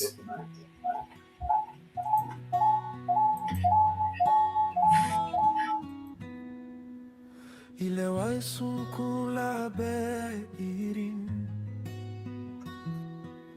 Àwọn bàbá wa ń wọ́ wa lókè. Wọ́n filẹ̀ yìí sí ọwọ́ wa. Ṣùgbọ́n a gbàgbé ohun tí wọ́n ń sọ. À ń jagun ara wa lójú ọ̀nà. À ń ta ìtàn wa lọ́wọ́. Bí a kò bá rántí ibi tá a ti ń bọ̀, báwo la ṣe máa mọ ibi tá a lọ? Ẹ̀jẹ̀ àwọn bàbá ṣì ń pè wá nínú afẹ́fẹ́ ilẹ̀ Yorùbá. Ohùn ilẹ̀ ń ké pé má ṣe gbàgbé ẹni tí ó jẹ́.